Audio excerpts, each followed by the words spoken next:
መልካም የስሜ ደረበ መለሰ ባላለው የሰሜን ጎንደር ዞን ገንዘብ መምሪያ ኃላፊ ነኝና የዛሬ ያስኬድነው የጄንጂኦ ፎረም ዋናው ትልቁ ዓላማ በዞናችን ወደ 27 በላይ የሚሆኑ ግብረሰናይ ድርጅቶች አሉ። ለዚህ ግብረሰናይ ድርጅቶች ደግሞ የሰሯቸውን ስራዎችና የፊዚካልና የበጀት አፈጻጸማቸው ምን ይመስላል የሚለውን ነገር ከዚህ በፊት በተለያየ መንገድ በወርክሾፕም አንዳንዶቹ ክሎዝ አውት ሲያደርጉ አንዳንዶቹ ደግሞ ላውንች ሲያደርጉ እየተገመገመ ሪቪው እየተደረገ ምን ያክል በጀት ይዘው እንደገቡ በምን ኮምፖነንት እና አክቲቪቲ የሚለውን ነገር ሲወጡም ሲገቡም በመሐከለም ወርክሾፕ እየተደረገ ስራቸውን ስንገመግም ቆይተናል።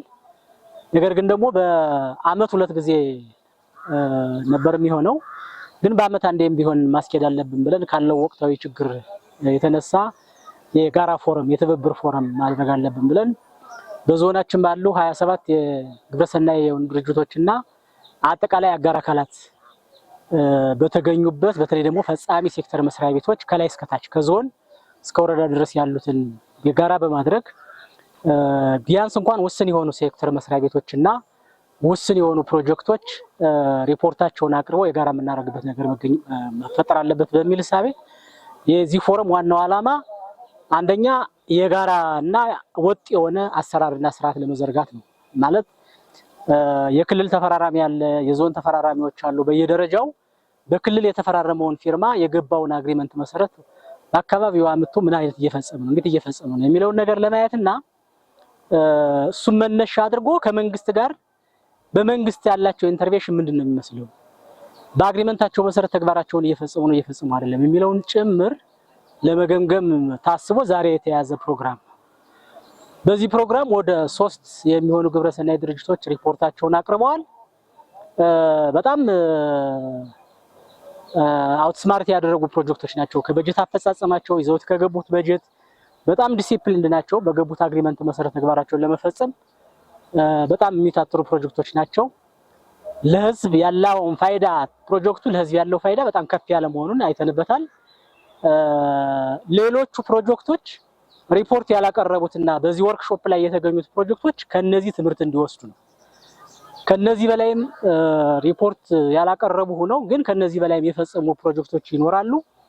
ነገር ግን በዚህ መድረክ ላይ ተገኝተው የፊዚካል እና ፋይናንሻል አፈጻጸም እንዴት ይገመገማል፣ ቀጣይ ስኛ እንዴት ነው ማዘጋጀት ያለብን የሚለውን ነገር እንዲያዩ ታስቦ ታልሞና ይህን ታሳቢ ተደርጎ የተፈጠረ ፎረም ነው የሚል ሐሳብ ነው ያለው።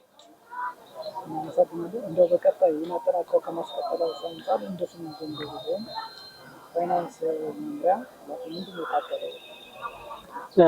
እንደ መምሪያ የመጀመሪያው ከአጋር አካላት ጋር ያላቸውን ግንኙነት ማጠናከር፣ ያሉትን የጸጥታ ችግሮችና ሌሎች የፊውል የነዳጅ ችግሮችን እነዚህን የጋራ ያደረጉ እየፈቱ ወደፊት ፕሮጀክቶቹ በታለመለት ዓላማ በታዘውን በጀት ከታለመው ዓላማ እንዲያውሉ የማህበረሰብ ተጠቃሚነትን እንዲያረጋግጡ በተለይ የዘር ብዜት በማባዛት በንጹህ መጠጥ ውሃ ግንባታ እየተሰሩ ያሉ ስራዎች የማህበረሰቡ ግንዛቤ እየተፈጠረ በግንዛቤው መሰረት ደግሞ የነዚህ ፕሮጀክቶች ዘለቂነት ሳይሆን መንግስት እንዴት ማስቀጠል አለበት፣ ይሄ እነዚህ ፕሮጀክቶች ቢወጡ የአካባቢው አስተዳደር የአካባቢው ማህበረሰብ እንዴት ነው ማስቀጠል ያለበት የሚለው ነገር ላይ ግንዛቤ መፍጠር አንድ ወደፊት ትልቅ ስራችን።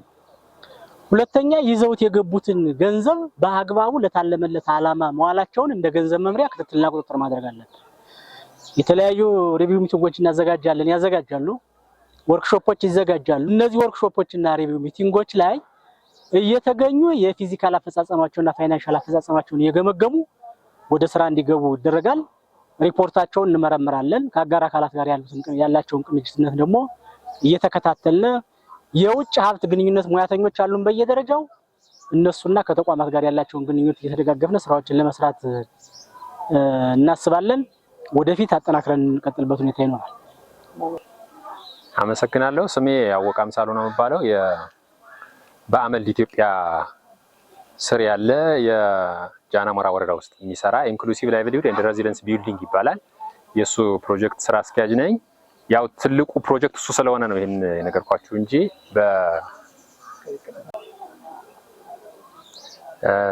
ስሜ ያወቀ አምሳሉ ነው የሚባለው።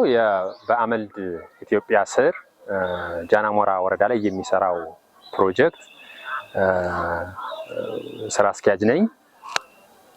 ይሄ ፕሮጀክት እንግዲህ ከጀርመን መንግስት ባገኘው 2 ሚሊዮን ዩሮ 2023 ላይ ማለት ነው በፈረንጆች አቆጣጠር ነው ስራ ጀምሮ እየሰራ ያለው። ረጅሙ ፕሮጀክት ስለሆነ ነው ይሄንን የነገርኩህ እንጂ በስሩ የአጫጭር ጊዜ ፕሮጀክቶችም አብረው የሚፈጽሙ ይኖራሉ። አንደኛው ለምሳሌ ከጣሊያን መንግስት ገንዘብ የሚያገኝ 234,000 ዩሮ በጀት ይዞ የገባ ለ1 ዓመት ተኩል የሚሰራ ፕሮጀክት አለ። እሱም እንዲሁ በእኛው ፕሮጀክት ስር ነው ያለው። ከዛ ውጭ ደግሞ ሰፋ ያለ ወደ 1.5 ሚሊዮን ዩኤስዲ ወይም ዶላር ይዞ ደግሞ የገባ የአሜሪካ መንግስት ዶኔት የሚያደርገው ወይም ደግሞ ዩኤስ ገቨርንመንት የሚባለው ማለት ነው። እሱ ዶኔት የሚያደርገው ፕሮጀክት አለ። 3ቱም ፕሮጀክቶች የሚፈጸሙት በእኛ ስር ነው ማለት ነው። በአሜሪካ መንግስት ድጋፍ እየተሰራ ያለው ፕሮጀክት ጃናሞራና በየዳ ላይ ነው የሚሰራው። በዋናነት የንጹህ መጠጥ ውሃ ግንባታ ስራ ላይ ነው የሚሰራው ማለት ነው። እስካሁን ድረስ በ1 ዓመት ተኩል አካባቢ ማለት ነው 44 ውሃዎችን ገንብቷል። 33 የምንጭ ማጎልበትና 11 ትልልቅ አርፒኤሶች እስከ 22 ኪሎ ሜትር ድረስ ተጉዘው 3 ቀበሌ ድረስ የሚያስጠቅሙ ውሃዎችን ገንብቷል ማለት ነው።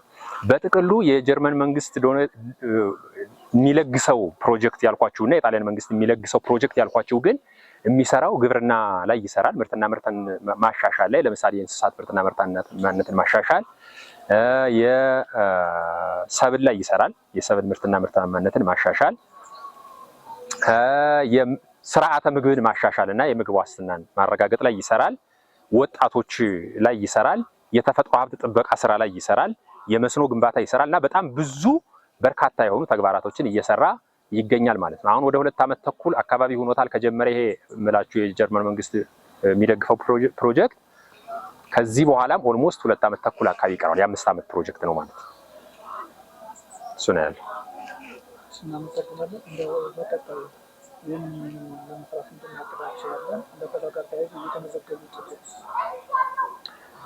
እንግዲህ የተመዘገቡ ውጤቶች በጣም ብዙ ናቸው። ባይዘው ዘርፈ ብዙ ናቸው። ከግንዛቤ ማስጨበጥ እና የግንዛቤን ማስፋት ጋር በተያያዘ በጣም ብዙ ትሬኒንጎች፣ ብዙ ስልጠናዎች፣ ብዙ የግንዛቤ ማስጨበጫ መድረኮች ተካሂደዋል። በአርሶ አደርም በባለሙያም ደረጃ በጣም ብዙ የግንዛቤ መሻሻሎችን አይተንበታል ማለት ነው።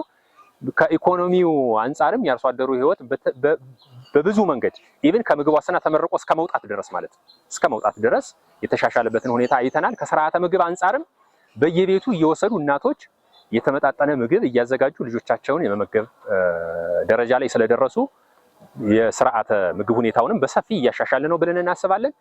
ከዚህ ከውሃ ግንባታው አንጻር በሰፊው የሴቶችን ጫና ቀንሰናል ብለን እናስባለን። ገደል ውስጥ 1 ሰዓት 2 ሰዓት ድረስ ሄደው ውሃ ያመጡ የነበሩ ሰዎች አሁን ደጃቸው ላይ ውሃ እየመጣላቸው ነው ማለት ነው። ተማሪዎች ትምህርታቸው ላይ ፎከስ እንዲያደርጉ እያደረግን ነው ማለት ነው። የህፃናትና የልጃገረዶች ጉልበት ብዝበዛ እየቀነሰ ነው ማለት ነው። እሱን መሬት ላይ ፕራክቲካሊ ያረጋገጥነው ነገር ማለት ነው እና እነዚህ ለውጦች አምጥቷል። ወደፊትም የጀመርናቸውን ፕሮጀክቶች አሁን ባልኳችሁ ዘርፎች እንቀጥላለን፣ እናሰፋለን። አመልድ ኢትዮጵያ በመሰረቱ እዚህ ሰሜን ጎንደር ዞን ላይ በጣም ብዙ ስራዎችን ነው እየሰራ ያለ። አሁን ከምላችሁ ፕሮጀክት በተጨማሪ በጣም ብዙ ከዚህ ከፓርኩ ጋር የተያያዙ እዚህ አድርቃይ፣ ጸለምት፣ ደባርቅ፣ ዳባት፣ ጃናሞራ፣ በየዳ ሁሉም ወረዳዎች ላይ የሚሰራ በጣም ሰፊ ስራ ነው እየሰራ ያለው እና ወደፊት የጀመርናቸውን ፕሮጀክቶች እንጨርሳለን፣ እናጠናቀቃለን። ከሱ ቀጥሎ ደግሞ አዳዲስ ፕሮጀክቶች መምጣት የሚችሉ ከሆነ ዲዛይን እያደረግን ወደፊት ተጨማሪ ስራዎችን ለመስራት እናስባለን ማለት ነው።